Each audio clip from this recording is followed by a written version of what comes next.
Hi friends, എല്ലാവർക്കും പുതിയൊരു വീഡിയോയിലേക്ക് സ്വാഗതം. ഇന്നത്തെ നമ്മുടെ വീഡിയോ എന്ന് പറയുന്നത് റേഞ്ച് റോവറിൻ്റെ വോഗാണ്. ഈ വാഹനം വർക്ക്ഷോപ്പിൽ വന്നിരിക്കുന്നത് ബ്രേക്കിൻ്റെ വാർണിംഗ് ലൈറ്റുമായിട്ടാണ് വാഹനം വർക്ക്ഷോപ്പിൽ വന്നിട്ടുള്ളത്. അപ്പോൾ നമ്മൾ ബ്രേക്ക് പാഡ് നമുക്ക് റീപ്ലേസ് ചെയ്യുന്നതിന് മുമ്പായിട്ട് നമുക്ക് രണ്ട് കാര്യങ്ങൾ ചെയ്യണം. ഒന്ന്, വാഹനത്തിൻ്റെ സസ്പെൻഷൻ ജാക്ക് മോഡിലേക്ക് ആക്കണം.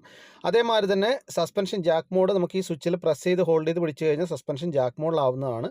അതിനുശേഷം നമുക്ക് ഈ പാർക്കിംഗ് ബ്രേക്ക് സർവീസ് മോഡിലേക്ക് ചേഞ്ച് ചെയ്യേണ്ട ആവശ്യമുണ്ട്. അപ്പോൾ നമ്മളിപ്പോൾ സ്കാനർ ഉപയോഗിച്ചാണ് പാർക്കിംഗ് ബ്രേക്ക് സർവീസ് മോഡിലേക്ക് ചേഞ്ച് ചെയ്യുന്നത്. നമുക്ക് ഈ ഫസ്റ്റ് ഓപ്ഷനിൽ ക്ലിക്ക് ചെയ്ത് കഴിഞ്ഞാൽ വാഹനത്തിൻ്റെ പാർക്കിംഗ് ബ്രേക്ക് സർവീസ് മോഡിലേക്ക് ആവുന്നതാണ്.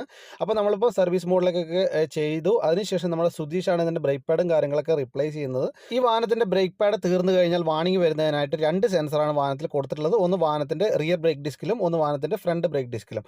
അപ്പോൾ ഈ നമ്മളിപ്പോൾ മാറാൻ പോകുന്ന ഒരു സെൻസറാണിത്. ഇപ്പോൾ എപ്പോഴും നമ്മൾ ബ്രേക്ക് പാഡ് മാറുന്ന സമയത്ത് ഈ സെൻസർ മസ്റ്റായിട്ട് മാറിയിരിക്കണം. അപ്പോൾ നമ്മളിപ്പം മാറാൻ വേണ്ടി പോവാണ്. അതേമാതിരി തന്നെ ബ്രേക്ക് പാഡ് നിങ്ങൾ കണ്ടല്ലോ, എല്ലാം കഴിഞ്ഞിട്ടുണ്ട്. അപ്പോൾ നമ്മളിപ്പം പുതിയ ബ്രേക്ക് പാഡ് നമ്മൾ ഓർഡർ ചെയ്ത് വരുത്തിയിട്ടുമുണ്ട്. അപ്പോൾ ഇതാണ് പുതിയ ബ്രേക്ക് പാഡ്. ഈ വാഹനത്തിൽ പാർക്കിംഗ് ബ്രേക്കിന് വേണ്ടിയിട്ട് പ്രത്യേകിച്ച് ഷൂവോ കാര്യങ്ങളോ ഒന്നും തന്നെ ഇല്ല. എല്ലാം തന്നെ ഈ ബ്രേക്ക് പാഡ് തന്നെയാണ് അതിൻ്റെ ഫംഗ്ഷനിങ് കാര്യങ്ങളും ചെയ്യുന്നത്. കാരണം ഒരു ഇലക്ട്രിക്കൽ മോട്ടറാണ് ഇതിൻ്റെ പാർക്കിംഗ് ബ്രേക്കിന് കൊടുത്തിട്ടുള്ളത്.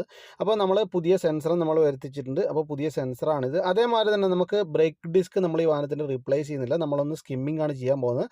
കാരണം അത്യാവശ്യം തിക്നെസ്സും കാര്യങ്ങളെല്ലാം ഉള്ളതുകൊണ്ട് നമ്മൾ സ്കിമ്മിങ്ങിലാണ് തീർത്തിരിക്കുന്നത്.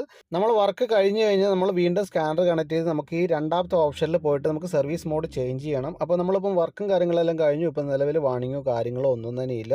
അപ്പോൾ ഈ വീഡിയോ നിങ്ങൾക്ക് ഇഷ്ടപ്പെട്ടിട്ടുണ്ടെങ്കിലോ ഉപകാരപ്പെട്ടിട്ടുണ്ടെങ്കിലോ ചാനൽ സബ്സ്ക്രൈബ് ചെയ്യണം, എന്നെ സപ്പോർട്ട് ചെയ്യണം. അപ്പോൾ നമുക്ക് മറ്റൊരു വീഡിയോയിലോട്ട് വീണ്ടും കാണുന്നവരെ bye bye. Thank you for watching.